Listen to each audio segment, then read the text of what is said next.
Pronto, agora estamos gravando. Bem-vindo a todos aí, obrigado aí à audiência, obrigado aí demais, Lígia, nossa parceira aí há algum tempo, agora em nova posição, em nova cadeira na Heineken, e o Ed Carlos, nosso super indicado aí da ANCAT. A gente tem uma parceria com a ANCAT, Ed Carlos, que indicou você para a gente bater um papo aqui, que é a Associação Nacional de Catadores de Resíduos. Hoje o papo vai ser interessante, só fazer um brief que eu sempre faço antes, para que às vezes tem um ou outro aqui que ainda não conheceu o Hub Incríveis, né? Então, meu nome é André, eu sou idealizador do Hub Incríveis. O Hub Incríveis é um projeto idealizado pela Banco, mas co-criado com várias organizações.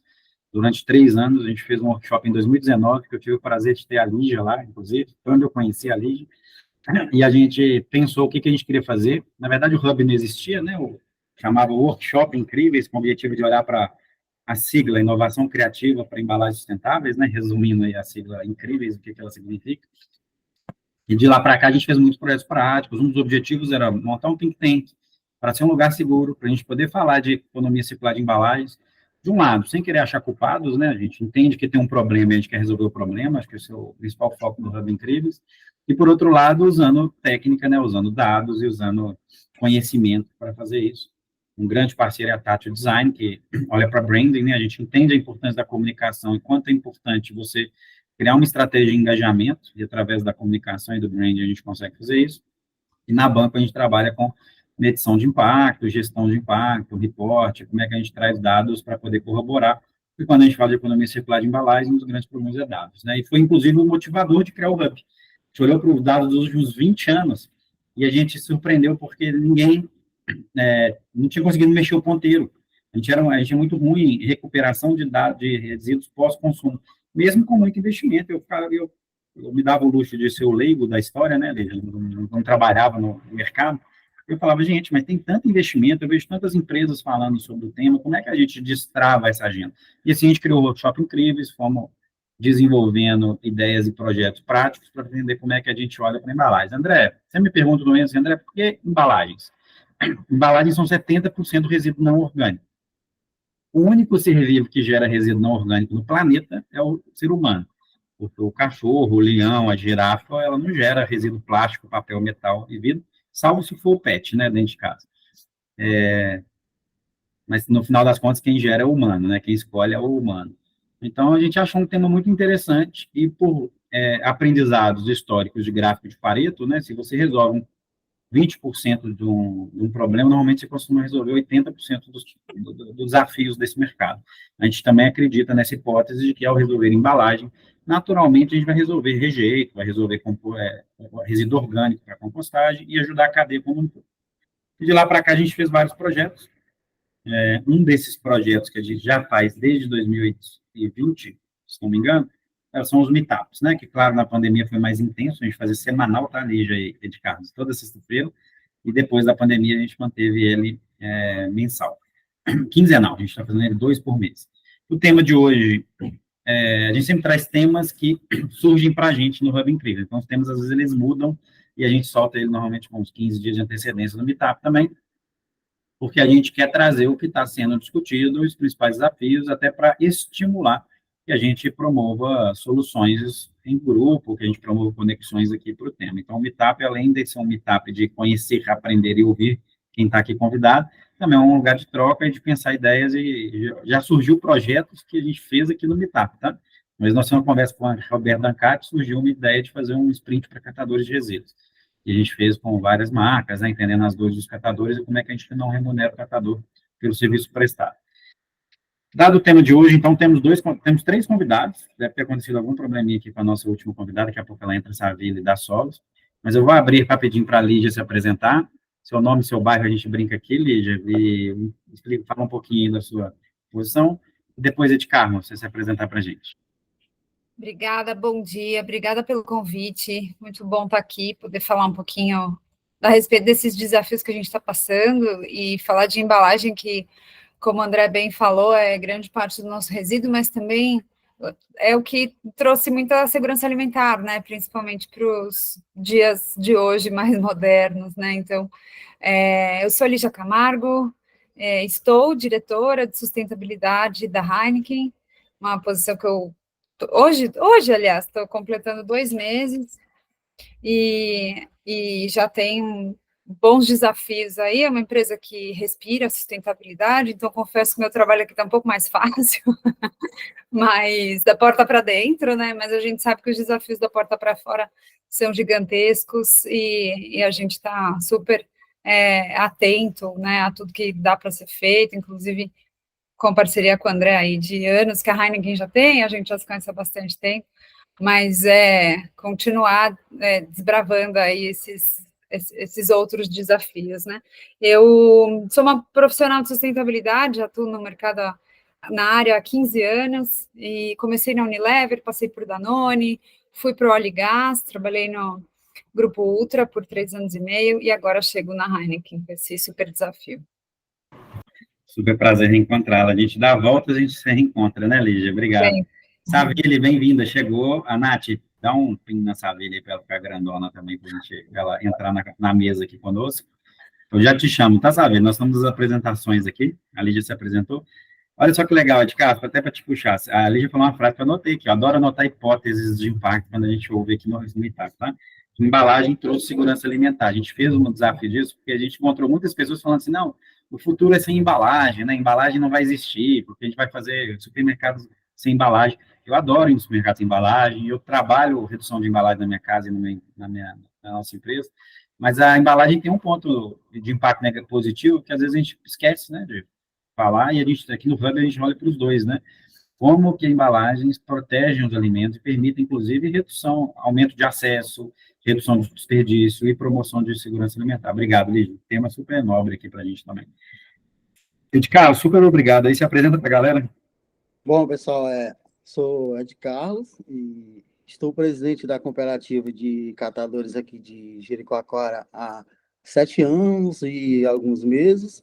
Estou a 2 milímetros em assim de agronomia, breve. Eu acho muito importante essa nossa troca de ideias em relação às embalagens, até porque aqui no distrito de Jericoacoara é um dos distritos que a gente mais sofre com essas condições, principalmente embalagens de vidro, embalagens laminadas. Hoje a vila é super bombardeada, a gente está totalmente lotado desse tipo de material aqui na vila de Jericoacoara. É por isso que hoje existe um decreto municipal na vila de Jericoacoara chamado Plástico Zero. Não sei se vocês já tiveram conhecimento desse decreto municipal. E a gente está trabalhando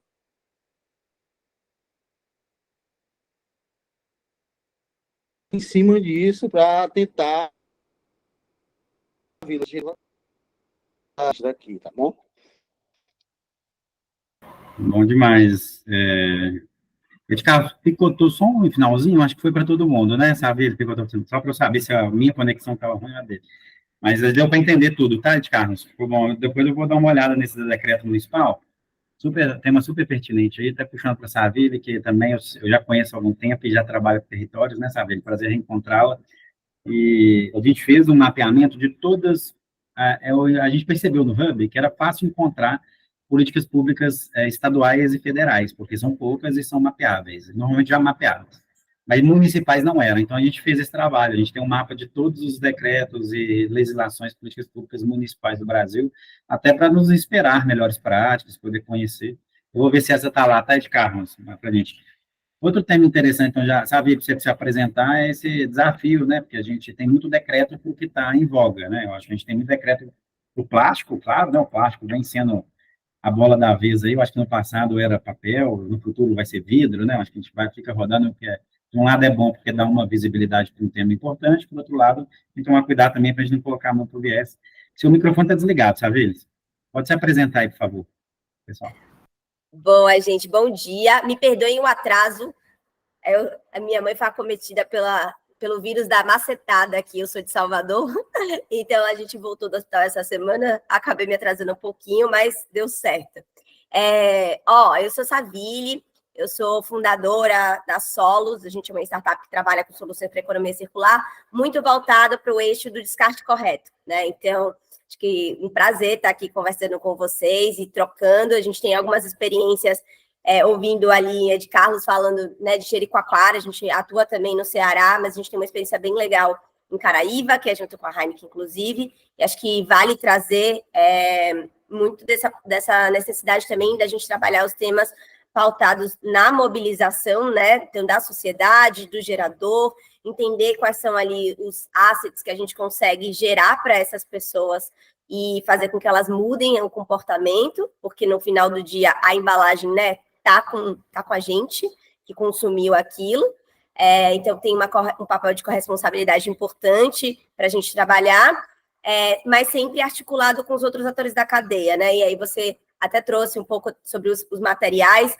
O vidro, acho que em termos de decreto, ele tem avançado bastante, né? É um material que ele é monomaterial, ele é mais fácil da gente conseguir identificar exatamente o que é vidro. Então, vai ser ali as garrafas de bebida, garrafas de óleo, azeite, né? Potes de conserva. Então, ele é bem nítido, assim, o que é vidro. Então, isso também facilita muito para quem está lá na ponta.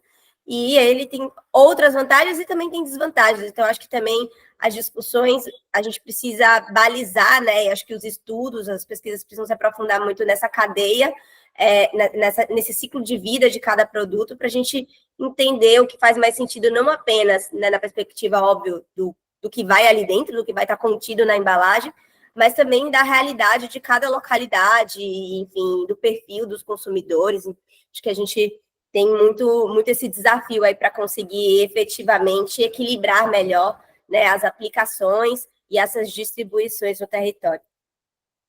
Legal, bom de ver a evolução. Acho que a gente se encontrou, se não me engano, foi no programa de aceleração da Avina, né, que fez em Salvador, há muito tempo atrás.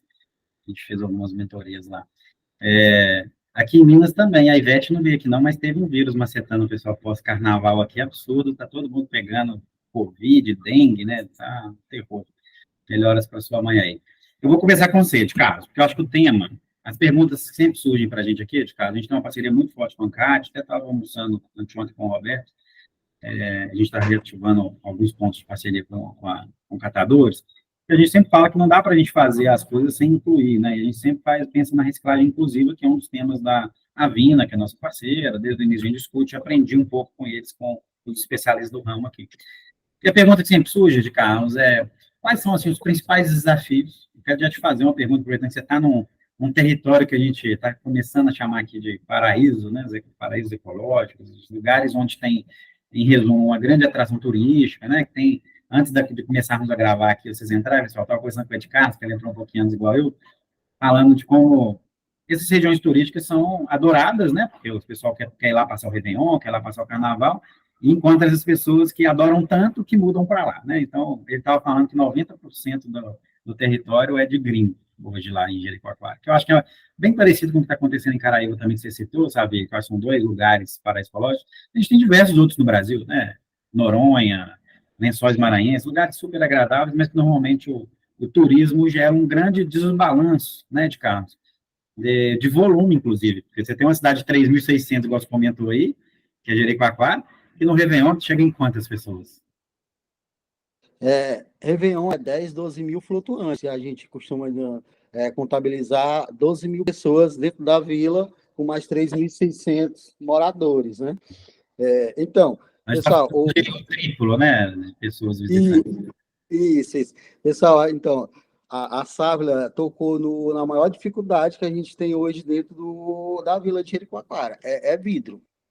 Hoje a vila de Jericoacoara, ela produz, em média, 75 toneladas de vidro mês. Eu acho que é um dos locais que produz mais vidro aqui na nossa região, é a vila de Jericoacoara. 72 a 75 toneladas de material que entra na vila de Jericoacoara, materiais recicláveis, é vidro. E por ironia do destino, Lígia, é Heineken. É Heineken. A gente super sabe dessa responsabilidade. O quanto é bom o consumo, mas o quanto tem externalidade, né? Então, e como a gente está num período chuvoso agora, aqui no Ceará chove bastante, é um dos maiores desafios a gente conter essa quantidade de embalagem de vidro, que a nível a gente não tem nem ideia de quantos anos leva para se degradar no nosso meio ambiente. Uns dizem que é 1 milhão de anos, eu acredito que não, que nem isso seja o suficiente. Mas é muito, muito, muito vidro, e a gente tem que matar um leão por dia para retirar esses vidros daqui. No início do ano agora, eu estava com 180 toneladas de vidro aqui no terreno da cooperativa, e graças a Deus a gente fechou uma parceria com o pessoal da Recicleiro, que falou com a Heineken, que a gente está conseguindo fazer uma logística em relação a isso. Um segundo top em desafio, que eu costumo dizer, é educação ambiental. A educação ambiental sempre é de extrema importância na nossa região aqui. Principalmente, como eu falei no início, André, a gente tem uma certa porcentagem ainda de nativos moradores. E a gente mora, eu digo mora porque eu passo 10 horas da minha vida aqui na Vila de Jericoacoara. A gente mora na Vila de Jericoacoara, a gente tem ainda existe aquela, tipo assim, eu sou morador, eu faço o que eu quero, certo? E aqui, antigamente, a gente tinha um ditado que falava, eu vou pegar meu lixo e vou rebolar no mato, tá entendendo? Então, ainda existe essa prática, às vezes eu espero o caminhão do lixo passar, a coleta do resíduo úmido, às vezes deixa o material por conta que o morador não colocou na sua hora correta para fora, a coleta seletiva passa, às vezes eles não querem abrir nem a porta para um dos meninos coletar o material, então a gente tem uma certa dificuldade ainda em educação ambiental e hoje vidro. Esses tops são indispensáveis em uma conversa onde fale nas dificuldades que a cooperativa hoje tem em relação à coleta seletiva dentro da vila. Legal. Sabe, te convidar para a conversa aqui. Eu sei, pelo que eu entendi, você faz esse tipo de trabalho de logística reversa, até faz em Caraíva, né, que você comentou que é onde também tem a atuação da Heineken e outras marcas. Adorei o rebolar no mato, eu anotei aqui, viu, de Carlos? Na sua visão, sabe, você que atuou no território, né, por que o vidro tem esse destaque? A gente tem percebido um pouco desse destaque da fala do vidro. Eu não acho que os outros não têm desafios, mas talvez sejam desafios que estão mais mapeados, né, que talvez foram puxados no passado e resolvidos em certa parte, ou não. E como é que é essa diferença aí da conscientização de educação ambiental do morador e do turista, né? Eu acho que são dois públicos totalmente diferentes ali. A gente tem também variações dentro desse público. Sim, André, assim, adoro rebolar. A gente fez a operação de Réveillon em Fortaleza e a gente usava rebolar o lixo para tudo, assim, porque realmente é muito característico ali, né? As pessoas entendem e tentar ressignificar esse rebolar para o descarte correto, assim. Eu vou falar assim, especificamente do caso lá de Caraíva, né, é menor do que Jeri, então é uma vila de mais ou menos 700, 800 habitantes. Do lado, assim, a um passo, tem uma comunidade indígena, né, que é uma aldeia pataxó, da aldeia do Xandó. Exatamente como você descreveu, André, os moradores de Caraíva não nasceram nem em Caraíva nem na Bahia, né? Então, a maioria são pessoas de Minas, tem muito mineiro. Eu fiquei impressionado com a quantidade de mineiro lá, que parecia que eu estava no Buritis, que é um bairro mais longe aqui de BH. Os mineiros, vocês realmente encontraram em Caraíva assim, um novo lugar para chamar de seu, e a comunidade local realmente fica no Xandó, que também já está sofrendo um processo um pouco de gentrificação, né? Então, o Xandó está se estendendo mais e mais, ou em Nova Caraíva, que é a parte, entre aspas, continental, né? Caraíva não é uma vila, mas como tem um rio ali que a maioria das pessoas acessa, fica com essa sensação. Durante o período do verão, assim como lá em Jeri, há um aumento bastante significativo, né, dos turistas, então chegam-se a 5 mil turistas, então aumenta 7 vezes o número de pessoas que estão ali na vila, e obviamente as pessoas vão para curtir, né, para beber. Tem muito público jovem no período do verão, assim, Réveillon, Carnaval, então de fato há um consumo muito grande e há bastante festas, né, que acontecem ali. Então, isso tudo acaba estimulando mesmo. E em Caraíva, já 9 anos, existe um movimento da própria população local de desestimular o consumo de long neck, né? Então, é um processo que eles mesmos foram fazendo, e no ano passado, a Prefeitura de Porto Seguro, Caraíva pertence ao município de Porto Seguro, ela sancionou uma lei que veta a comercialização de long necks em Caraíva especificamente. Mas o mais interessante é que a gente tem trabalhado lá em Caraíva desde 2020, né, que é um período da pandemia, foi quando, obviamente, as questões ambientais elas estavam mais próximas da reflexão comum, do senso comum, assim, e foi um período bastante interessante, porque a primeira coisa que a gente fez foi, a gente vai implementar um sistema de coleta porta a porta, específico para o vidro, então, a princípio, Caraíva ela só podia ter mobilidade a partir de veículos não motorizados, então a resposta que a gente tinha eram carroças com tração animal. No primeiro ano inteiro a gente fez com carroças mesmo, que era o que se tinha lá, e o projeto deu tão certo que os moradores eles conseguiram se articular e conseguiam um quadriciclo da prefeitura. Então, a partir de abril de 21, a Vilarejo começou a ter um quadriciclo para fazer ali a coleta, né? A Caraíva é toda de areia, ela não tem nenhuma parte pavimentada. Então, assim, e além disso, uma preocupação da gente era, se a long neck, ela é de fato um material complexo aqui para o vilarejo, vamos entender, né, o quanto ela significa aqui. E a coisa mais impressionante é que ela significa muito pouco. Na média histórica, né, das 4 edições que a gente já realizou, ela significa mais ou menos 5% do total do vidro coletado por nós. A grande maioria do vidro, 53%, são os destilados. E aí tem algumas diferenças, né? Primeiro, óbvio, a long neck ela é muito mais leve, ela é menor, né? O vidro é menos espesso, e os destilados não, eles são muito espessos, mas também o perfil do próprio turista, porque a maioria desse vidro está sendo consumido pelos turistas. E como o Caraíva tem esse perfil de receber o público mais de São Paulo, do Rio principalmente, né? Como turista, existe também uma preferência por a gente vai entender um pouco o consumo, né? Eu não sou do consumo, eu sou do pós-consumo, mas a gente vai entendendo um pouco o perfil de consumo. Então, de fato, o destilado hoje é o principal tipo de produto que gera lixo, que gera resíduos de vidro na região. E aí a gente foi começando a trabalhar um pouco esse tema na comunidade, não para a gente estimular o consumo de vidro, mas para a gente conseguir deixar claro ali que não vai ser necessariamente o decreto da long neck que vai resolver o problema do vidro, porque existem, de fato, outras bebidas, outros produtos que só tem em vidro.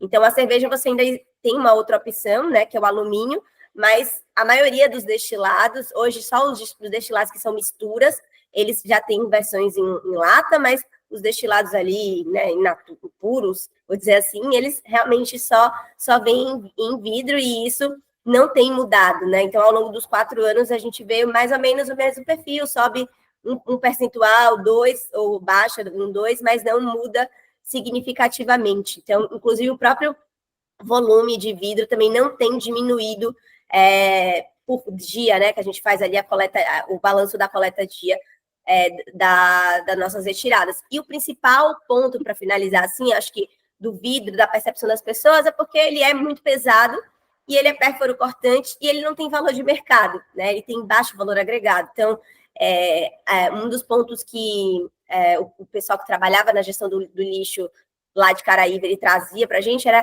a gente se corta muito, né? As pessoas não fazem ali o manejo adequado, então botam de qualquer jeito. O vidro é muito pesado, então, como era de carroça,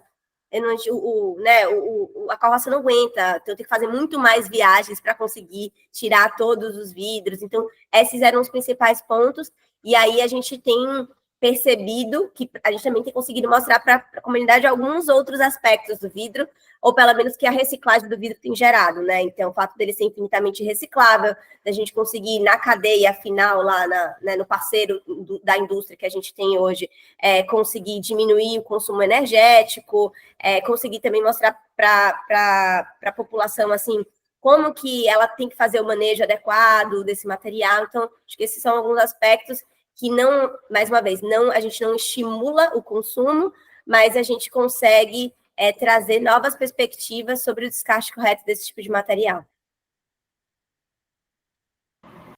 Legal. É interessante quando a gente aprofunda nos números, né, gente, sabe, porque a gente coloca um vilão e o vilão ele não resolve o problema, mas a gente tem um olhar também aqui no Hub, sabe, de olhar para o 100%.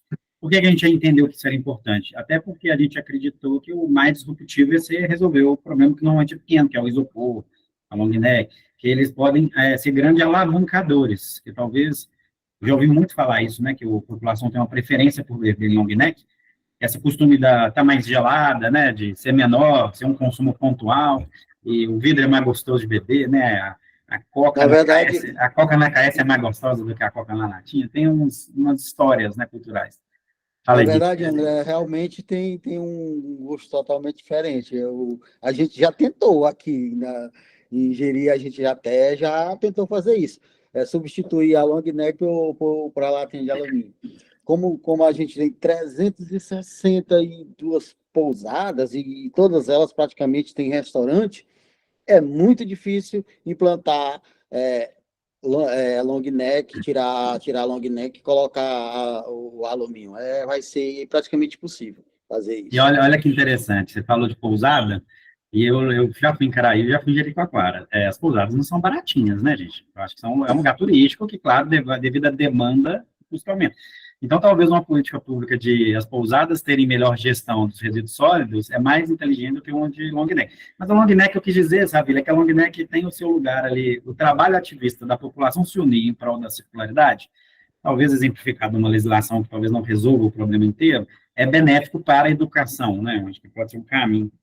Eu estava ouvindo aqui, eu até anotei uma frase aqui, Lígia, que eu vou te colocar na berlinda aqui. A gente coloca a pessoa na berlinda aqui, mas o objetivo aqui não é expor ninguém, não, tá? Mas vou usar uma frase aqui, entre eu e o Ed Carlos no início, que foi falar da gentrificação, pela Saville, né? A gentrificação, em certo modo, né, olhando por um lado do lugar, ele é inevitável, né, Lígia? Porque à medida que o lugar é bonito, quem tem mais dinheiro vai ocupando esse espaço. Então, não sei se seria possível no futuro a gente falar de uma gentrificação inclusiva, né, que não expulsa as pessoas, igual está acontecendo no Xandó, que eu acho que eu conversei com os locais lá quando eu fui em Caraíba no início do ano, no início desse ano, e eu fiquei um pouco impressionado, né, como é que eles são unidos, eles têm grupo de WhatsApp, a maioria não é de lá também, né, a maioria mudou para lá e resolveu morar lá, mas é morador, é a pessoa que trabalha na pousada, é a pessoa que trabalha no restaurante, não é uma pessoa que é dona do restaurante. E eu fiquei pensando nesse inevitável de fazer de forma inclusiva, aí, Lígia, dado tudo que o Ed trouxe, que a Saber trouxe, né, eu acho que a pergunta que cabe para você representando as marcas aqui, que coincidentemente você tem parceria com os dois, e é coincidência mesmo, porque cada um indicou, eu fui achando indicações do Paraíso Ecológico, e como é que a gente pode no Hub, junto com as cooperativas do ED, né, as organizações de logística diversa, startups aí da Savills, da Solos da vida, e com as Heinekens da vida, ajudar nessa parte de ser mais inclusivo e de, antes da gentrificação, pensar no problema, né? Porque se eu vou abrir uma pousada no lugar, eu adoro ir num lugar aqui em Minas, que é um paraíso ecológico, na minha opinião, um dos mais bonitos do Brasil. Não gosto de falar publicamente, não, como o pessoal invade. Aqui tinha uma Lapinha da Serra. Pouco ocupado, sabe? Tem 10 pousadas, é um lugar muito ainda não descoberto, porque o pessoal para no meio do caminho lá na Serra, tipo qualquer mundo também, e ele é um pouco mais longe.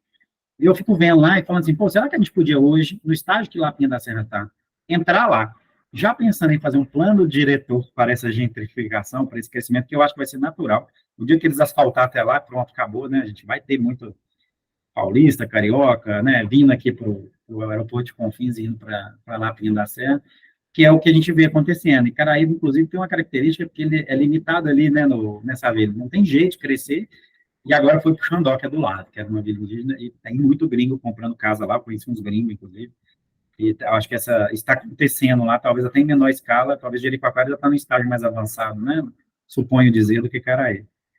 Como é que vocês têm trabalhado isso, Liz? Eu sei que você está 2 meses só aí, mas a Heineken já vem trabalhando isso, né, de olhar para os paraísos ecológicos, de pensar nisso, claro, de um lado reputacionalmente, mas de outro entendendo que é um problema que precisa ser resolvido e que é pós-gerado por todo mundo, né?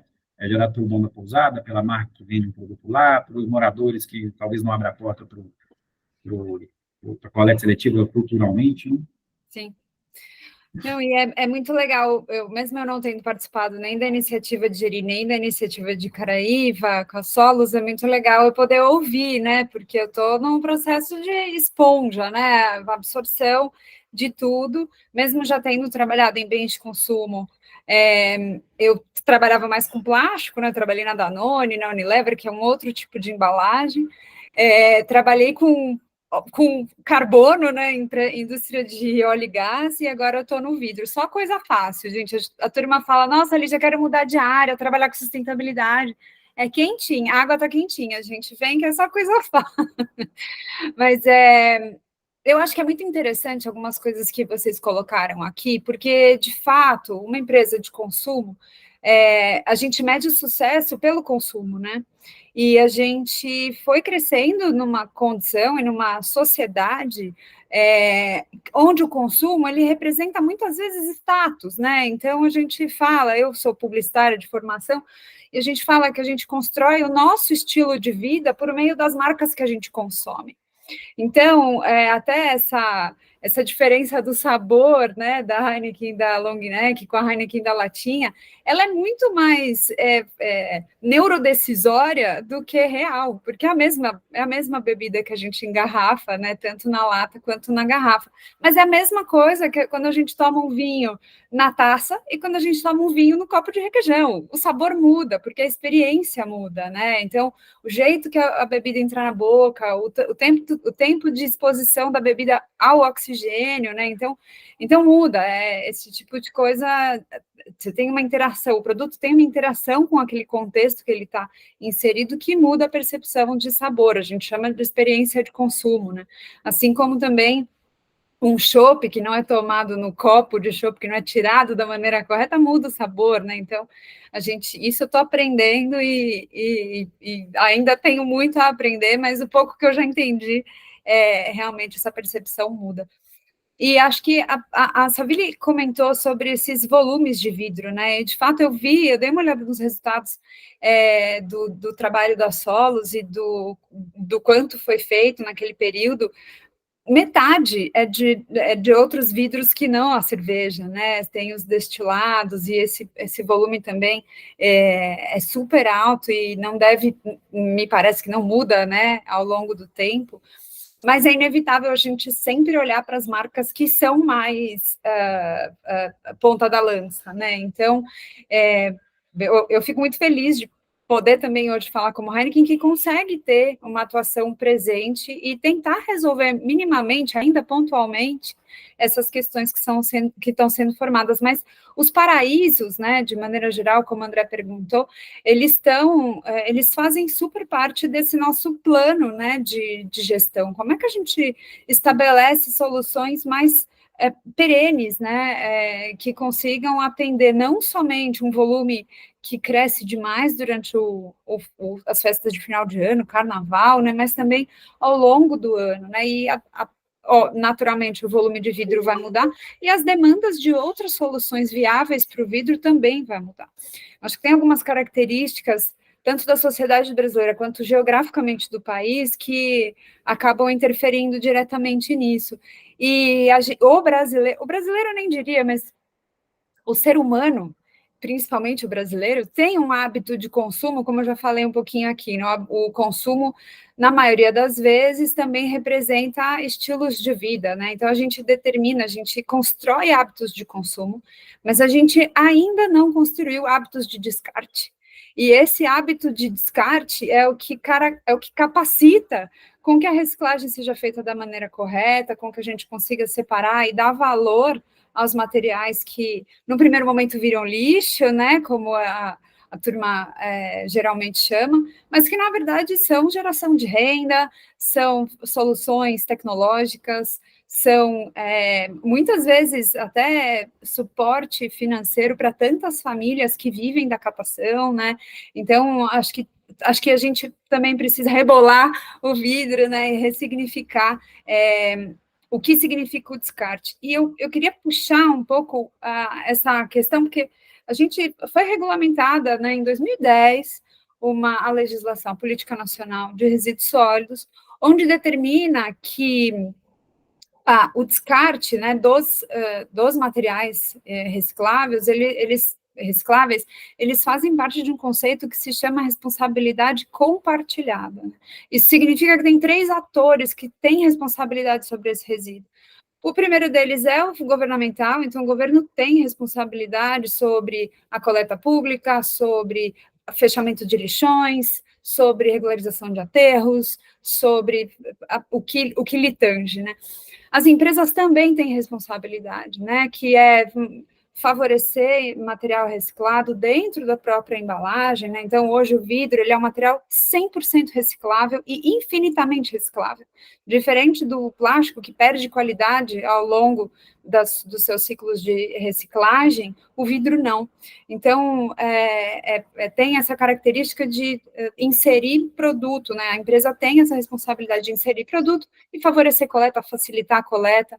E o terceiro responsável é o consumidor, que, como eu falei, precisa garantir, né, estabelecer esses novos hábitos de descarte para que essas engrenagens, elas se fechem, né, e hoje a gente fala pouco de descarte correto, a gente, talvez essa nova geração, né, eu tenho filhas pequenas, elas já vêm com o chip da reciclagem, né, então, eu sinto que a gente, como cidadão, também tem oportunidade de melhorar e capacitar, né, os entornos, né, os lugares que a gente vive, para poder exigir mais, para perguntar da lixeira, né, onde está a lixeira de recicláveis, e fazer essa roda girar. E aí, a outra característica que eu falei é sobre o tamanho do Brasil, né? Então, as vilas mais distantes, que geralmente são paradisíacas, elas também, o material que chega dificilmente sai com a mesma facilidade, né, como é o caso do vidro.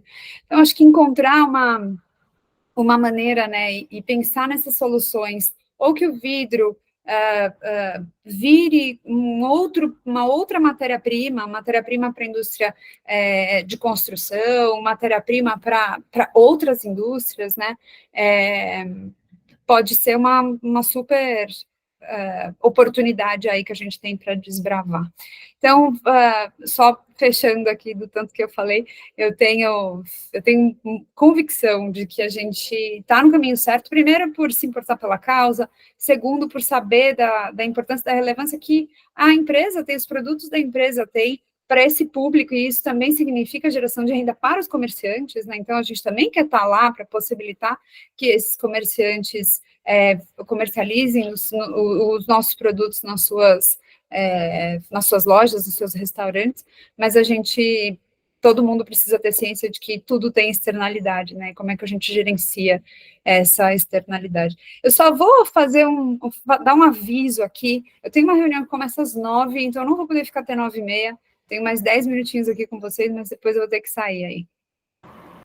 Obrigado, Lígia. Pessoal, quem está aqui nos ouvindo, alguns já pedi aqui para se apresentar, se apresentem. Oi, Ellen, bom te ver por aqui.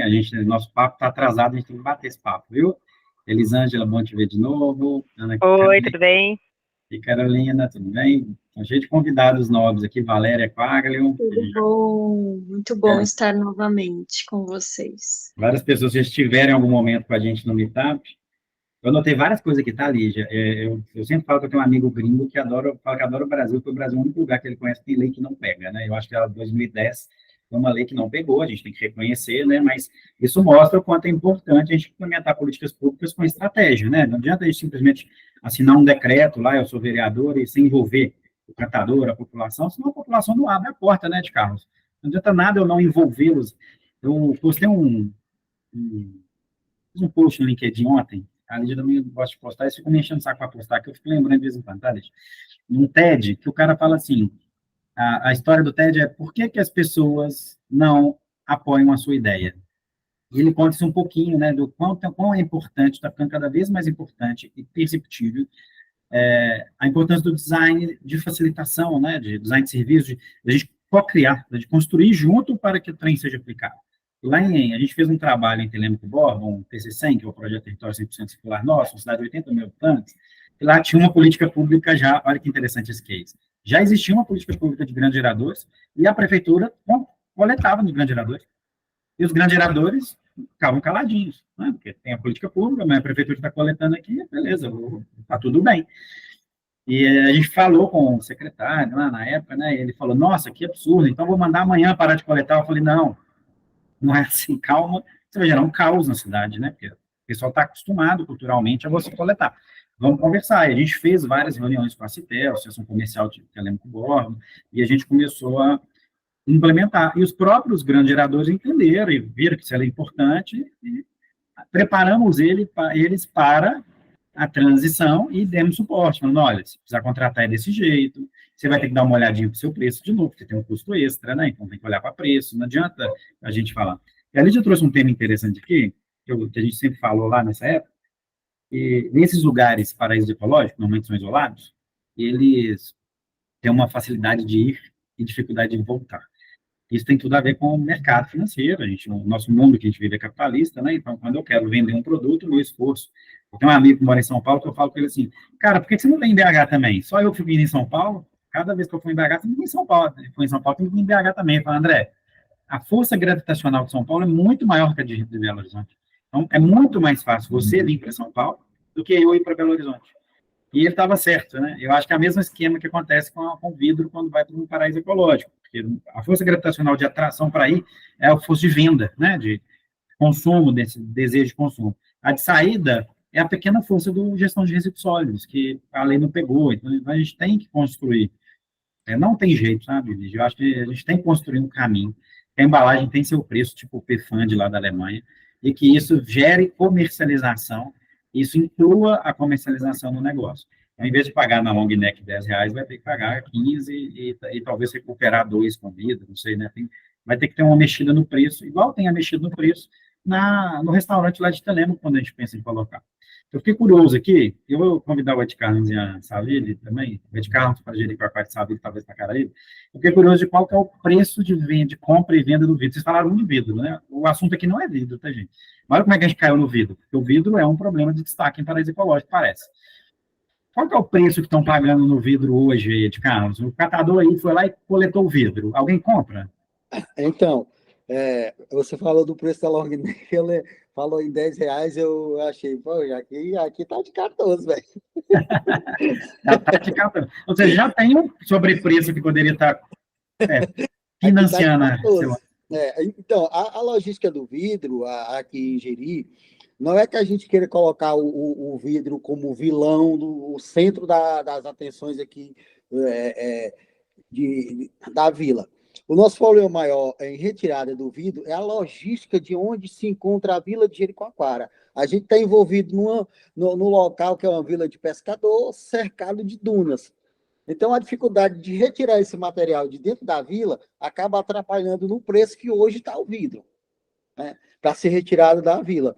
Hoje eu consigo retirar o quilo do vidro, que, na verdade, para quem não sabe, não sei se vocês já analisaram isso, mas 5 garrafinhas long neck dá 1 quilo. Jesus, é muito. 5 garrafinhas long neck dá 1 quilo de vidro. Então, hoje a cooperativa consegue escoar esse vidro de um preço bem simbólico a 10 centavos o quilo. 10 centavos o quilo. 10 centavos. Melhorou o preço. Se eu vender aqui na região, como a gente fez uma parceria ultimamente com o Grupo Recicleiro, que tem uma logística com a Heineken, a gente está conseguindo desviar esse vidro até Recife, e lá a gente consegue um preço bem melhor, 17 centavos por quilo. Legal. Mas tem aquela logística, máquinas pesadas, caçambas, joga o vidro dentro, a empresa não recebe o vidro com nenhum tipo de impureza, ou seja, uma pedrinha muito pequena. Paga melhor 17, mas tem um trabalho de cuidado. Né? A limpeza do vidro tem que ser 100%. Então, a gente tem uma certa dificuldade em retirar o vidro da Vila de Jericoacoara, não por ele ser o vilão da história e não por ele não ter como escoar. É a dificuldade que a gente se encontra de retirar ele de dentro por conta da onde está localizado. O vidro sempre vai ser assim, e os outros materiais reciclados também. A gente tem uma certa dificuldade com plástico, com o PET, até mesmo com o alumínio. O cara que compra esses materiais, ele vai ter que chegar aqui de qualquer maneira, e ele dá o jeito dele e acaba diminuindo no preço do material. Então, a cooperativa de catadores de Jijoca, ela tem a sua particularidade por conta disso. A gente sofre bem mais, e por isso a gente aprendeu, a gente conseguiu evoluir, tem as maneiras da gente tirar por cima das dunas, tem um carro adequado, então a gente já sabe o caminho das pedras. Lembrando aqui da long neck da Heineken, que retornável, né, que o Breno comentou, né, Lídia, que não adianta você pôr long neck retornável, mais que ela tem um preço, mas a cultura das pessoas de pegar a long neck e descartar no lugar de resíduo ainda precisa ser trabalhada. Então, três temas que vocês falaram aqui, que parece que é uma verdade, várias pessoas comentaram aqui no chat também, que é o preço do vidro, um dos grandes desafios, né, o preço do vidro, o peso, por ser perto cortante, né, por ser acidentável. Eu acho que, inclusive, historicamente, para saber, é um motivo de criar o plástico, né? A Coca foi um dos grandes investidores, por exemplo, na época, em 1970, não me engano, para resolver o problema do vidro, que era pesado e quebrava. Então, você criava plástico para poder... André, foi criado o plástico para resolver esse problema. André, eu tenho uma tese em relação à quantidade de vidro, que é bem mais aqui na Vila de Jericoacoara. A Vila de Jericoacoara, ela tem uma particularidade. Hoje, em média, a quantidade de lixo, de resíduo gerado por pessoa é em torno de 800 gramas, 700 gramas por pessoa. É a nível mundo isso aí. A Vila de Jericoacoara não. A Vila de Jericoacoara, ela produz 1,7 kg por pessoa. Então, é uma loucura. E sempre aqui, eu não sei as pousadas na região de vocês, mas aqui o café da manhã é servido das 7 da manhã ao meio-dia. Totalmente diferente. Isso é brunch que a gente fala, é café com almoço. Ou seja, o turista vem para a Vila de Jericoacoara, ele fica à noite, que a noite de Jeri é sensacional, não sei se vocês conhecem, tem forró, reggae, é festa, festa. Então, ele passa a noite na festa, ele chega na pousada para descansar 8 horas da manhã. Então, ele pega um café tranquilo, bem reforçado, depois do café, ele cai na praia, ou vai dormir, não há necessidade dele ir até o restaurante, dificilmente você vai encontrar 2, 3 turistas num restaurante. Então, tome só long neck, tome só cerveja, e o café da manhã é um café reforçado. Então, eu acredito que seja por isso. Eu vejo isso é um ponto negativo que tem as pousadas daqui. E como você falou, André, hoje essa logística de grandes geradores já rola dentro da Vila de Jericoacoara. A gente tem uma lei municipal hoje, a 489 de 2017, que inclusive eu participei da criação dessa lei, que fala que todo comerciante, todo empresário, toda empresa da Vila de Jericoacoara, do município de Jijoca, ele tem por obrigação a fazer a coleta seletiva se ele gerar 100 litros por dia. Daí, a gente tem um contrato com várias pousadas, hoje em torno de umas 250 pousadas, eu não sei dizer o número de clientes que a gente já tem, aonde a gente faz a coleta seletiva deles. Faz a coleta seletiva exclusiva, eles contratam a cooperativa, a gente tem uma maneira de coletar diferente, a gente vende sacos, a gente tirou essa ideia junto com a Recicleiro lá de Zurich, e hoje a gente tem 2 tipos de saco, um saco para vidro e um saco para os demais material reciclável. Então, o cara da pousada vem, fecha o contrato com a cooperativa e me diz quantos sacos ele vai precisar no mês, a cooperativa emite seu boleto, tem 7 dias para pagar, e a gente passa a recolher o saco com o seu material, exclusivamente para dentro da cooperativa de catadores. Daí a gente tem programas onde faz relatórios, MTR, notas fiscais para os nossos clientes. Então, esse processo é giratório dentro do município de Jericoacoara, na Vila de Jericoacoara.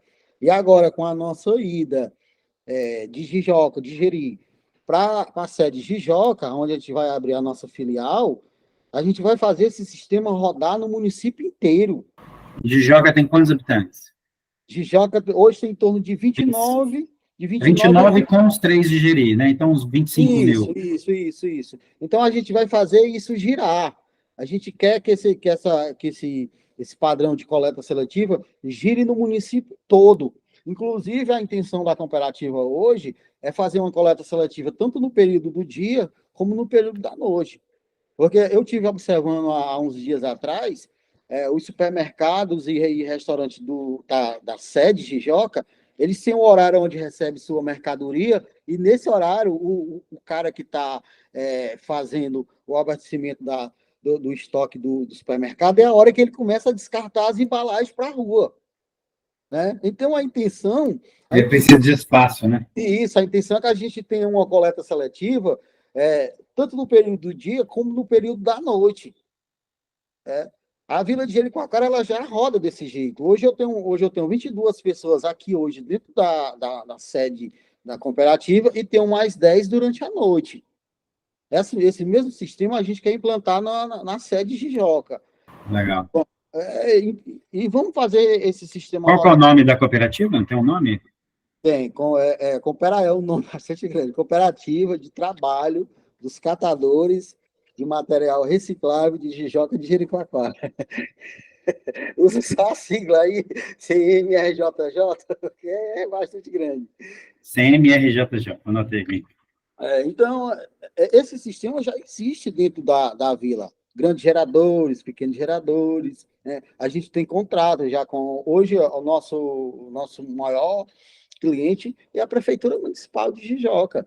A gente tem um contrato de prestação de serviço com o município de Jijoca, onde a gente dá a coleta seletiva aos moradores, que a gente considera eles hoje como pequenos geradores, ele gera menos de 100 litros, e temos a coleta seletiva do Grandes Geradores, que é uma coleta particular da sua empresa. Você quer essa empresa, a sua empresa requer os trabalhos da cooperativa, sim. Então, final de mês, a gente fornece notas fiscais, MTR, relatórios mensais de quantos quilos foi retirado na sua pousada. Possivelmente, a gente pode lhe dar um selo indicando que você é um parceiro da cooperativa, vai para um site de venda de pacotes de uma pousada, de um restaurante. Então, o turista que chega hoje na vila, ele só vai num restaurante ou numa pousada que não faz a coleta seletiva se realmente ele não se atentar ao site de viagem. Mas sim, hoje tem tudo detalhado. Hoje a cooperativa de catadores, André, ela tem hoje 126 pessoas. Tem 22 cooperados e o restante é funcionários. Então, é uma equipe muito grande, trabalhando 24 horas dentro da Vila de Jericoacoara. Peraí, são 126 pessoas, acho que só 22 são cooperados? Só 22 são cooperados. Os outros 104 são funcionários. Funcionários? CLT ou PJ? Não, são MEIs. MEIs. São MEIs. A gente trabalha com MEIs porque trabalhar com CLT é um pouco difícil. Não é que a gente não queira, mas é mais complicado e acaba atrapalhando. Então, uma empresa contratando outra empresa. Entendi. Deixa eu puxar a Savile aqui para a conversa. Savile, a Júlia, que não é a Júlia, que é o Hudson, né? Ele entrou no Google da filha dele, aqui parece. Ele fez uma pergunta para a Ornella, que eu acho que você pode ajudar, talvez, a responder. Eu aqui em casa... Para a Lígia, Ornella do passado. Desculpa, nossa. Obrigado por corrigir.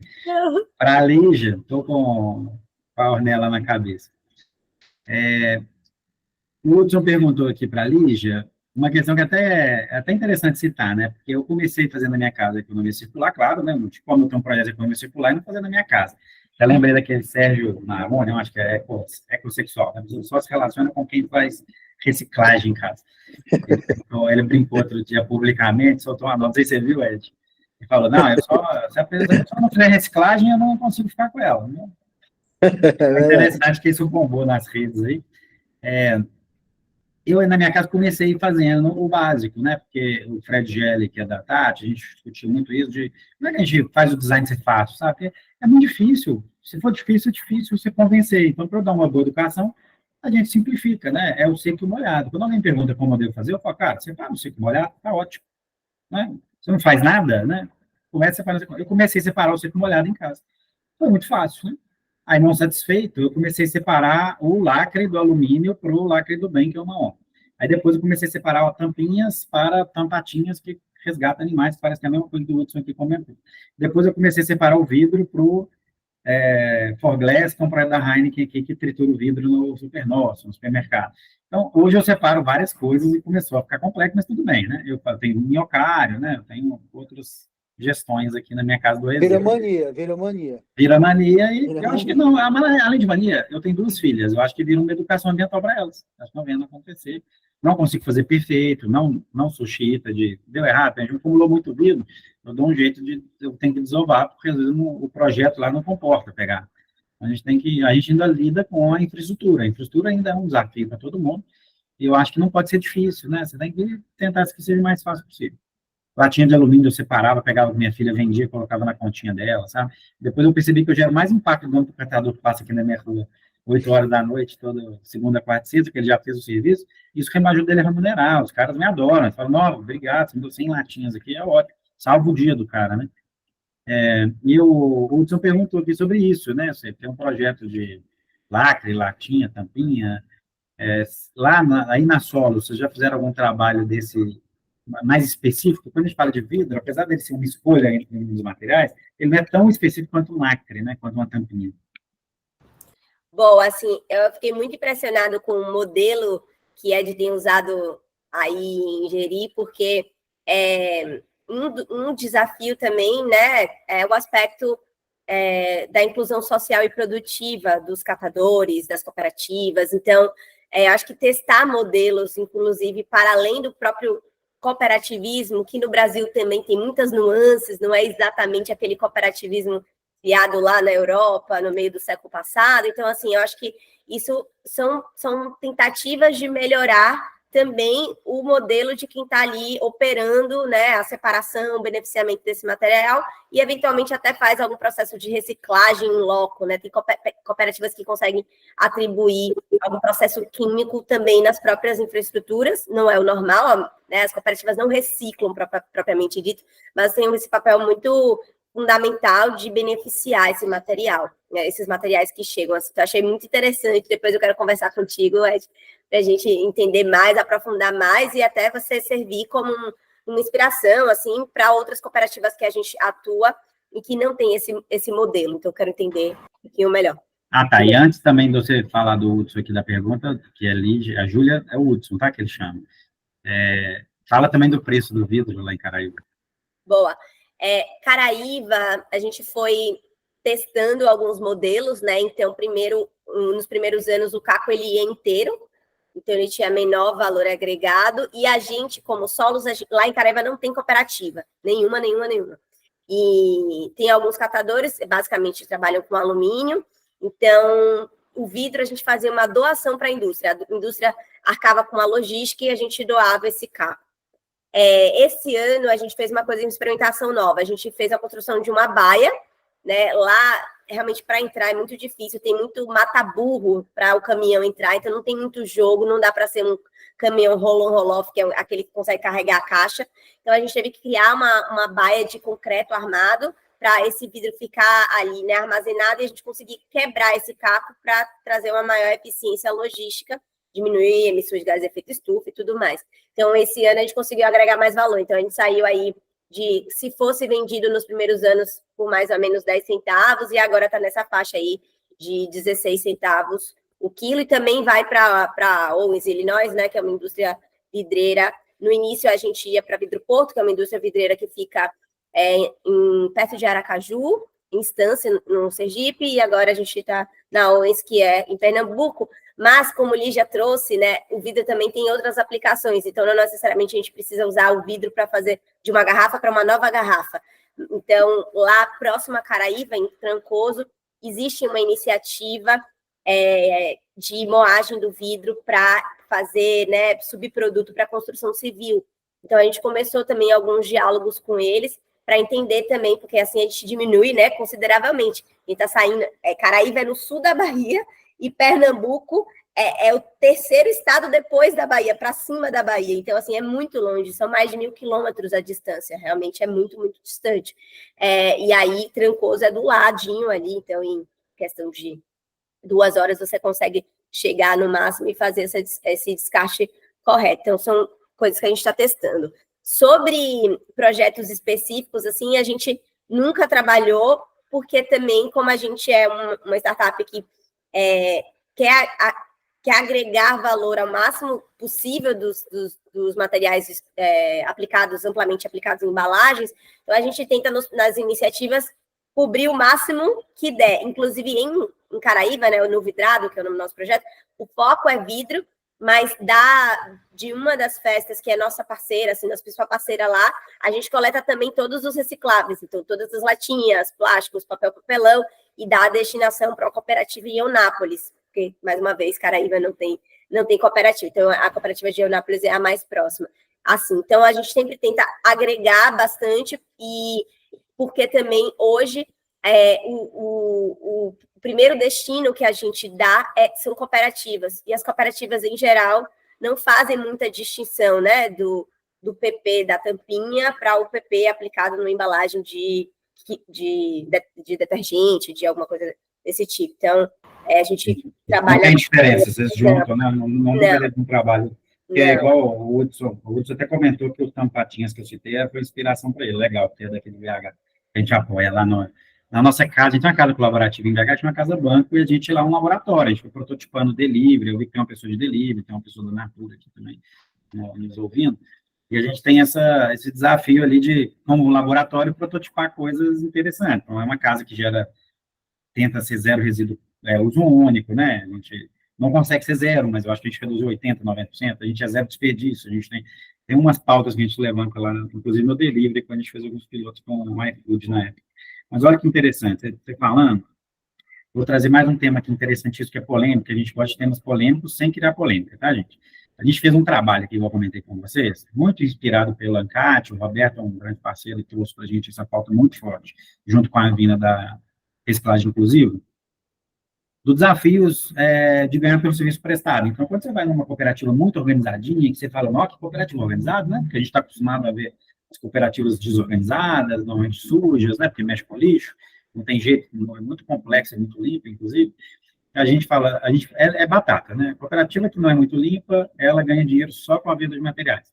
A cooperativa que é mais organizadinha, tem uma boa gestão, tem um Ed Carlos, por exemplo, gerindo, você acaba ganhando pelo serviço prestado também, né? E a gente encontrou, inclusive, cooperativas que ganhavam mais de 50% da rentabilidade com serviço prestado. Então, ela vendia todo mês o material, dava 20 mil reais, mas ela ganhava todo mês 30, 40 com serviço prestado. O serviço prestado é o supra-sumo, né? É quando a gente remunera bem. Aí teve uma amiga minha que falou assim, não, André, viu o Hub Incrível, que legal aquele projeto que a banca faz, vamos apoiar. Eu lá no meu prédio apoiando uma cooperativa. Que legal, como é que vocês apoiam a cooperativa? E ela virou para mim e falou assim, a gente separa todo o material e dá para a cooperativa. Aí eu falei, tá, mas a cooperativa sai lá do lugar dela, vai lá no seu prédio buscar, isso é um serviço para o seu condomínio, você concorda? Ela, como assim? Eu falei, o Ed Carlos da vida ao catador está saindo do lugar de trabalho dele, gastando gasolina, carro, tempo, infraestrutura, para vir aqui resolver um problema que é seu, o seu lixo, você criou o lixo.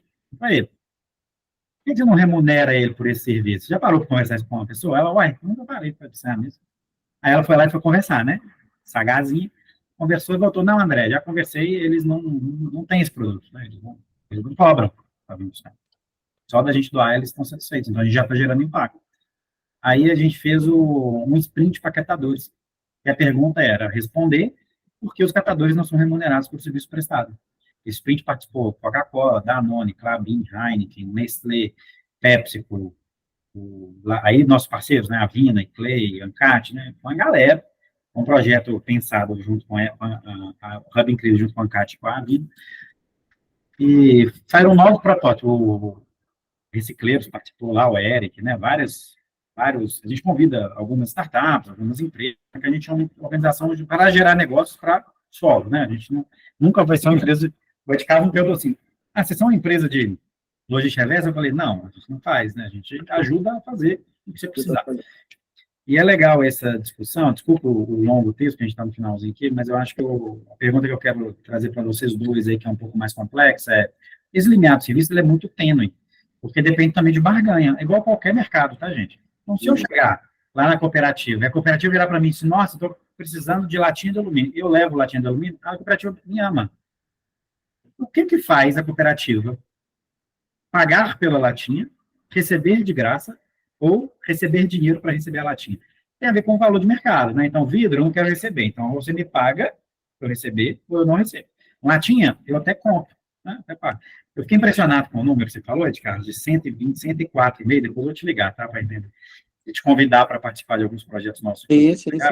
Porque os 104,5, eles, na verdade, são catadores independentes, você concorda? Que é um perfil do catador independente. O cara não quer ser cooperado, ele quer ser MEI, ele não quer participar de reunião de cooperativa, às vezes o cara não gosta, tem preguiça, não segue os princípios de Rochdale, como a Savile. Por vários motivos, o cara prefere ser MEI.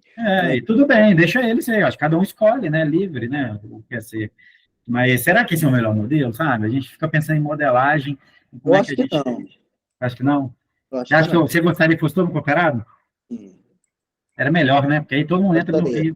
Todos eles teriam o mesmo direito que os 22 hoje têm.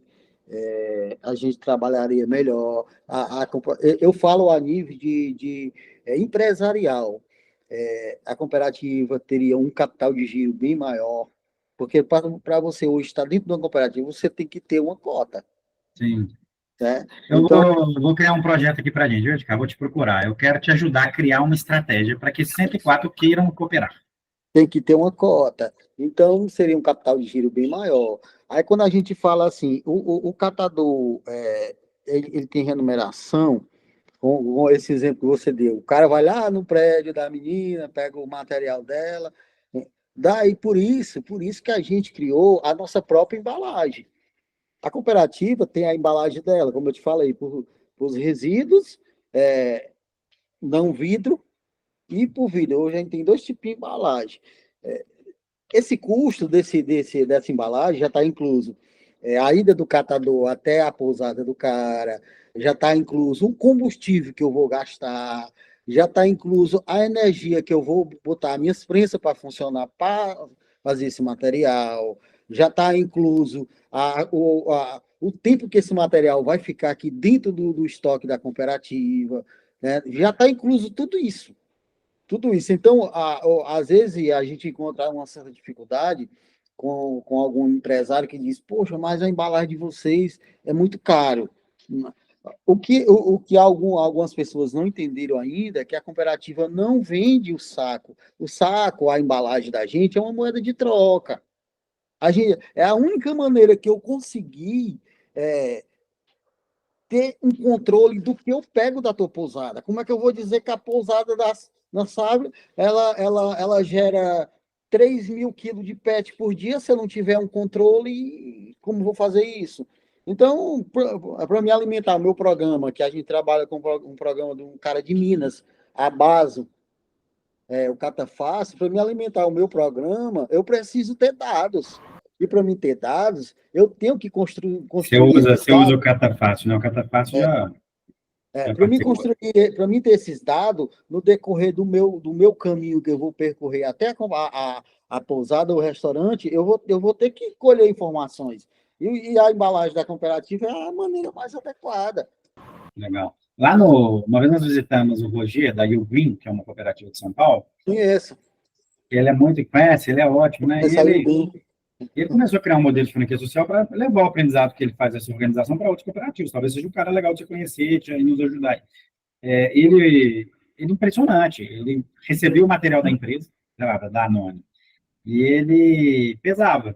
Quanto mais rejeito a empresa mandava, mais bagunçado, mais ele cobrava. O preço tinha uma variação de contrato. E a gente faz isso também. A empresa pagava mais caro. Isso. A parceria que a gente tem com o município, todos licença ambiental que hoje o município faz e toda alvará de funcionamento é interligado ao contrato da cooperativa. Legal. Você não consegue um alvará de funcionamento se você não tiver um contrato de coleta seletiva. Legal. Isso é bom, políticas públicas ajudando, né? Isso. Você não consegue fazer uma festa hoje dentro da Vila de Jericoacoara se não tiver um contrato com a cooperativa.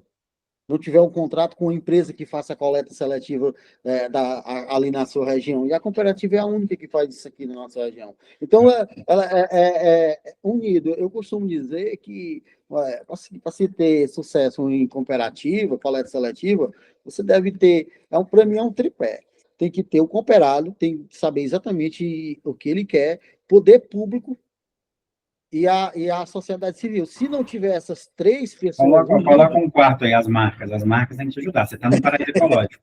Não consegue, porque sem o poder público não consegue trabalhar, adequar uma cooperativa, porque depende muito de leis municipais, depende muito de algumas, do poder público ajudar, fiscalizar, fazer esse tipo de coisa.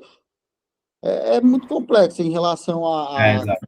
É complicado. Se não tiver esse tipo de ideias colocando em documentos, o cara não consegue. Não Ô, consegue. Ed, nós vamos voltar a conversar, tá? Fiquei empolgado aí com a sua cooperativa. Sabia que você vai me ajudar, tá? A gente colocar Vamos sim, claro. Eu sou o maior interessado. interessado em fazer isso. A minha intenção era conseguir levar coleta seletiva aqui para a região toda, porque eu deixei de trabalhar em outros locais para estar aqui hoje. Eu não sei. Nós vamos te ajudar aí. Eu saí da Polícia Militar e vim para cá. Porque não era meu foco, cara. Aqui eu já me sinto super bem. Aqui eu estou fazendo o que eu quero, eu gosto disso aqui há 8 anos. Deixa de ser um cargo de polícia, né? De policiar o lixo aí. E a gente tem poder de informar o poder público. Somos agentes vistores dentro da Vila de Jericoacoara, onde passamos informações para a Secretaria de Turismo, Meio Ambiente, e lá eles podem vir notificar uma pousada, pode vir notificar um restaurante. Então, somos interligados, poder público e a cooperativa de catadores é muito, muito, muito, muito importante ter o poder público ao lado. Né? O pessoal fez umas perguntas aqui, só para... A gente está chegando no finalzinho, tem um tempo da Savilha também responder as perguntas que eu fiz, Savilha. O pessoal fez uma pergunta aqui, eu vou, sem me responder, se você puder completar também, Savilha, acho que talvez o Ed também tenha conhecimento, mas só para ouvir do seu ponto de vista de uma empresa que está atuando no território, que não é uma cooperativa, né, especificamente, sobre o que faz o catador definir, né, se vai ser MEI, se vai ser cooperado, se é um imposto. No final é preço, no final das contas, né, é dinheiro, o MEI paga menos imposto, o catador associado e cooperado também paga baixo imposto, né, tem benefícios fiscais, mas acho que no final não é isso, acho que no final é sempre o modelo. A gente fez um estudo disso, a gente fez um estudo aqui, Ed, de por que é cooperativa, por que ser cooperativa ou por que ser associação? E não tinha um porquê, tinha a ver com a história da pessoa, né? Tinha a ver com o conceito local. Tem muita diferença, tem bastante diferença. Então, a gente já foi as duas coisas, a gente já foi associação. Associação ela não tem fins lucrativos. Cooperativa, por que cooperativa? Porque cooperativa a gente tem possibilidade de participar de mais editais, principalmente municipais. Não sei no município de vocês, mas no nosso município existe uma lei que determina que a prefeitura municipal ela só pode fechar contrato com cooperativas, porque é empresa privada, certo? Já a associação não tem fins lucrativos, a gente não poderia fazer isso, então a gente prefere ser cooperativa. Agora, quando eu diz assim, eu falo da minha cooperativa, da nossa cooperativa aqui, porque que a maioria das pessoas prefere ser MEI. Eu não sei se as outras são regulamentadas como a minha, mas a minha, eu procuro colocar todas as minhas dívidas nessa lousa preta aqui, para depois eu ter tudo pago, as minhas notas fiscais, certidões negativas, são tudo ok. E se você pagar o INSS de um cooperado hoje, o INSS de um cooperado, se você der um Google aí, você vai ver que é 25% do que você ganha. 25% é o INSS de um cooperado. Mas se você for por MEI, é 5% do que você paga de INSS, que é um andar de R$ 87. Então, é uma das maiores dificuldades que a gente encontra de trazer o cara para ser um cooperado. Se você ganha hoje R$ 2.000, você vai tirar 22%, cara, é praticamente R$ 400, R$ 380. E você tem, sendo um MEI, você paga 78. Então, não há nem o que discutir em relação a isso. Sem falar que você pode emitir notas fiscais, não paga ISS, não paga nada. Se você for um cooperado, tudo que você sair de dentro da cooperativa, você tem direito ao lucro, mas também tem a despesa. Legal. O que a gente muito ajuda, às vezes, é a cooperativa criar um modelo para que o modelo de cooperado seja mais atrativo do que... Vou dar um exemplo, tá? A gente pegou um grupo de cooperativas e ajudou a fazer um fundo. Eles não fizeram ainda não, mas a gente criou um modelo de fundo para todo cooperado que ficar doente poder receber o dia trabalhado mesmo estando doente. Então, quando você cria esse tipo de benefício, você é cooperado, aí o cara para de saber, fala, eu como MEI, se eu não trabalhar, eu não ganho. Se eu como cooperado não trabalhar, eu ganho, se eu tiver uma doença, isso é um benefício, né? E a gente vai criando formas de criar benefícios que atraiam os MEIs para dentro da cooperativa. Mas também eu não acho que é uma briga, eu acho que o objetivo também não tem que todo mundo ser, eu acho que o objetivo é desenvolver o negócio da cooperativa para que ele seja mais atrativo para mais cooperarem, e quanto mais cooperam, mais a gente cresce, mais a gente tem um giro, você falou, né? Eu tenho vantagem em relação a hoje só ter 22 pessoas. Eu queria que todos eles fossem cooperados. A dificuldade seria maior para mim, porque são 126 pessoas, 26 cabeças diferentes, pensam totalmente diferente uma da outra. Sim. É muito difícil. Às vezes eu com 22 eu sinto dificuldade, às vezes cara, eu vou parar, eu não tenho mais cabeça para isso, aquela coisa toda. E 126 seria bem mais, mas em compensação, o pessoal daqui da cooperativa já sabe a maneira que eu trabalho, eles já têm noção que eu não gosto de meter os pés por as mãos. Tudo que eu faço é muito pensado. Então, tem coisas que, às vezes, eles nem querem que eu consulte eles já largam mesmo. Não, tranquilo.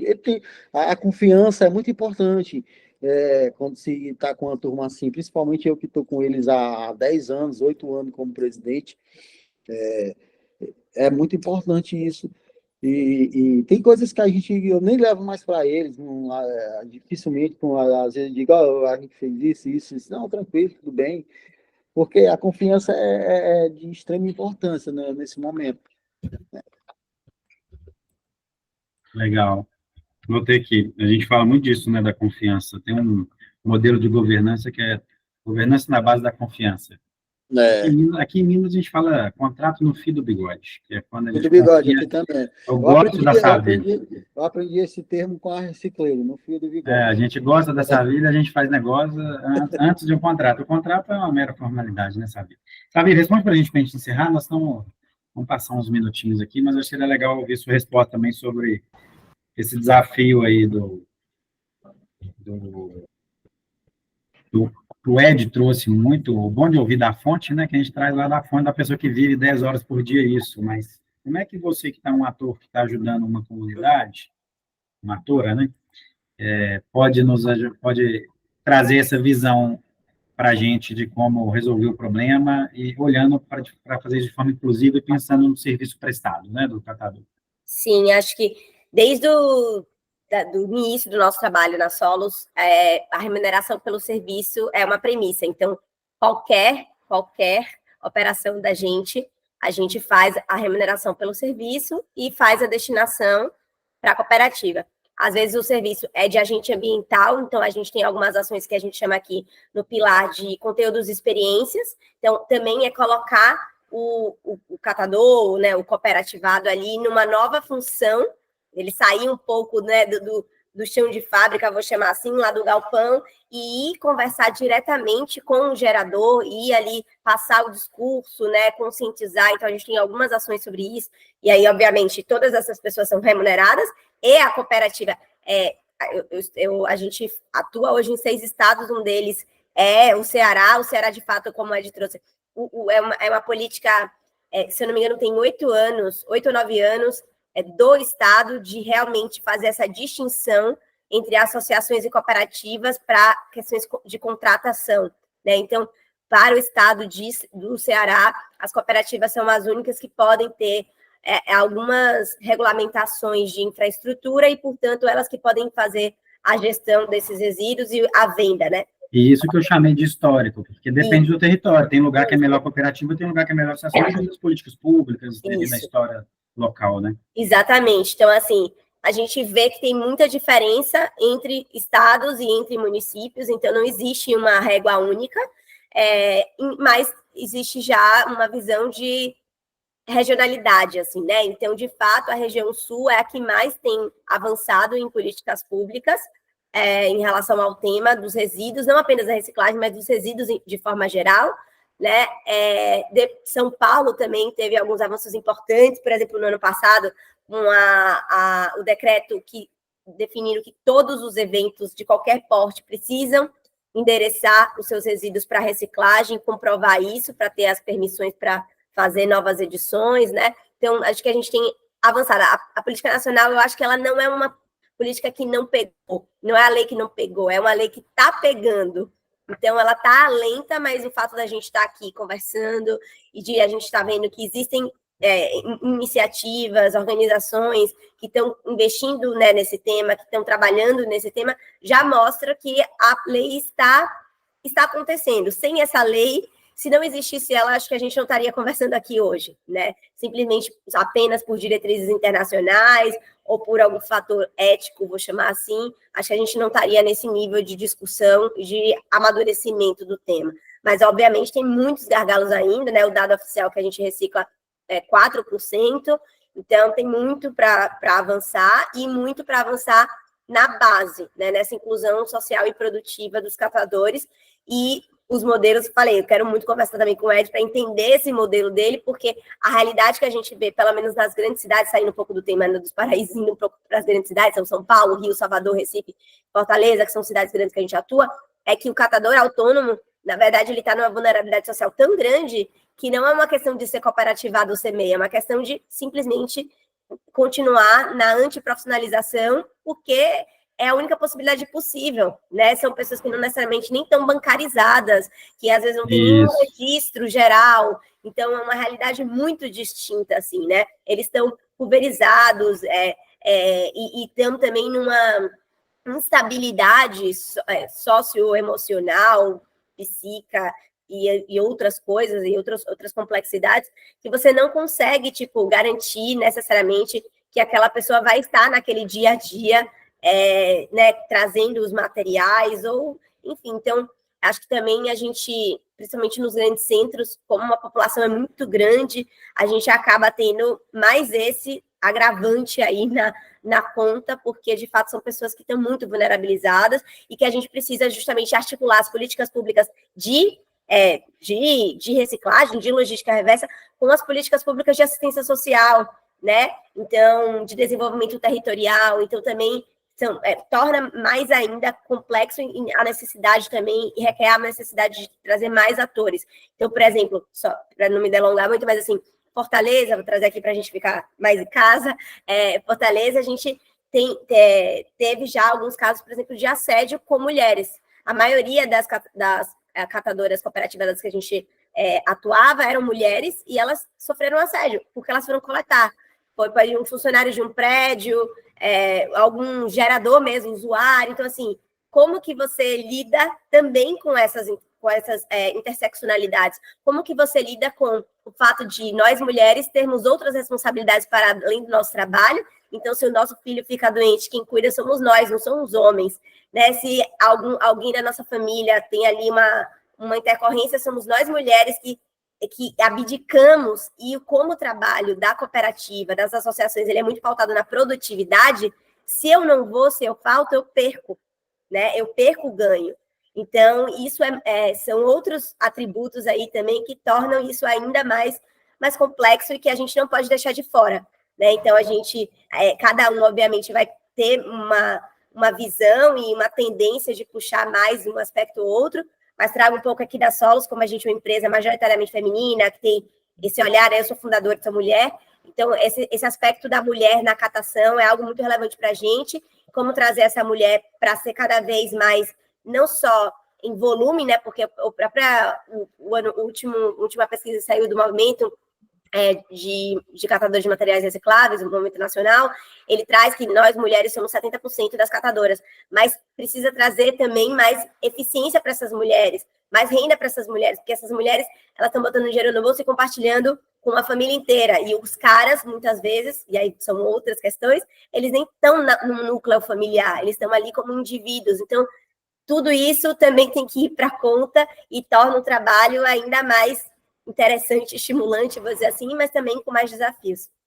Legal, a gente está até, um dos projetos desses pilotos que a gente saiu do Sprint é desenhar a jornada de todos os tipos de catadores. Tem toda essa discussão lá, né? A família catadora é um player, o catador independente, o catador individual informal, o catador individual que é MEI, o catador individual que tem carro, o catador individual que não tem carro, o catador que é associado, o catador que é cooperado, o catador que é cooperado e vai para a rua, o catador que é cooperado e fica no transportador de correia fazendo separação, o catador que é de administrativo financeiro, né? Você tem vários perfis, né, das jornadas e as jornadas distintas. Muito legal essa questão da catação de mulheres, a gente está falando sobre também. Pegando o gancho da Sávila aí, assim, aqui na cooperativa, hoje a gente... Quantas são mulheres no 126? São, dos 126, tem 30 e, se eu não me engano, 32 mulheres. E assim, quando era só homem, a nossa produtividade era de em torno de 32 a 40 quilo hora homem. Hoje é 48 quilos hora homem. A mulher, ela trabalha bem mais rápido na separação do material reciclável do que o homem. Ela é bem mais ágil.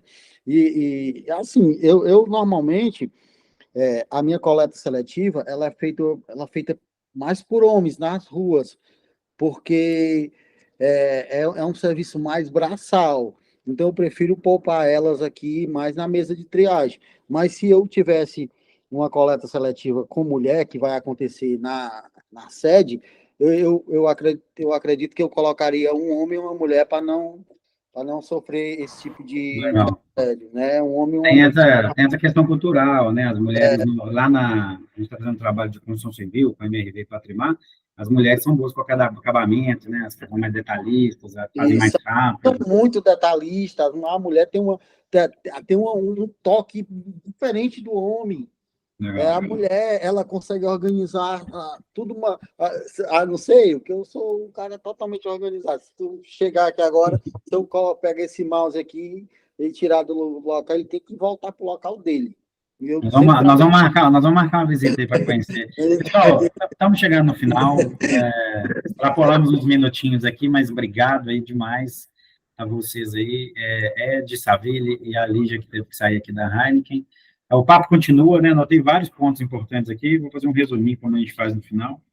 Normalmente, anotei 5 páginas aqui de possibilidades, viu? E dentro dessa discussão toda, né, Ed, conta com a gente quer entender um pouquinho como é que funciona a vida da cooperativa nesses lugares que estão atendendo paradas ecológicas, a gente quer entender mais a fundo por que você largou a polícia e foi para ir cuidar, e como que isso beneficia você pessoalmente, como é que a gente pode usar isso como recurso até para incentivar outras cooperativas que atendem.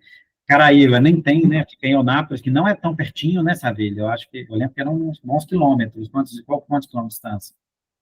Olha, de Caraíva, acho que dá mais ou menos 2 horas, 2 horas e meia. Não. Então, assim, está na hora de fazer um movimento cooperativo lá, né, para o Unido. Apesar de ser bem menor e ter só 700, 800, eu acho que tem espaço para a gente poder contribuir. Pensar, a gente está querendo escolher alguns lugares para escolas para a gente prototipar algumas ações de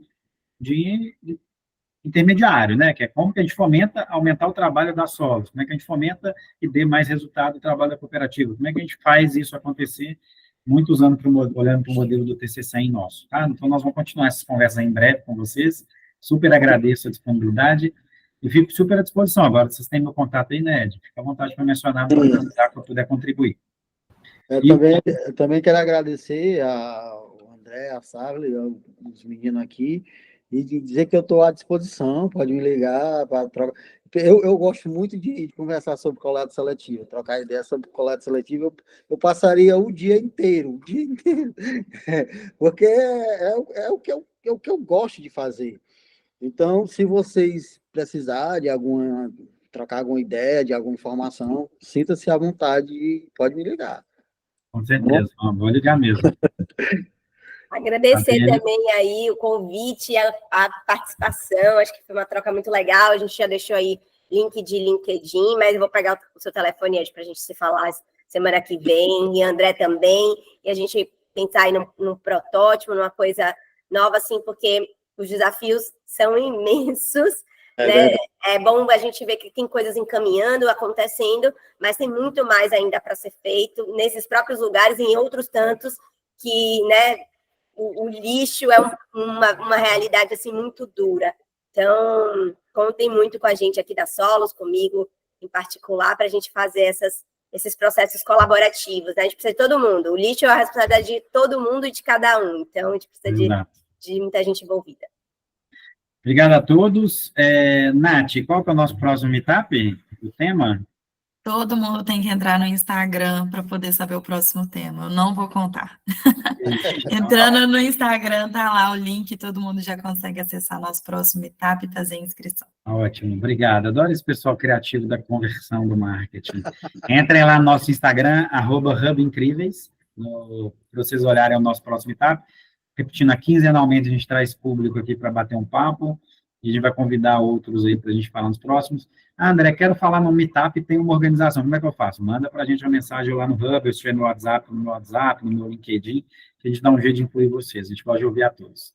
Um abraço a todos aí, ótima sexta, e vamos pensar no resíduo 100% circular. Um abraço. Maravilha, pessoal, foi um prazer. Beijo, gente. Agora que eu vi o Felipe tá aí. Prazer, Felipe. Tchau. Bom, por isso que é bom ligar a câmera aí, para a gente ver todo mundo. Tchau, tchau. Tchau, pessoal, um abraço.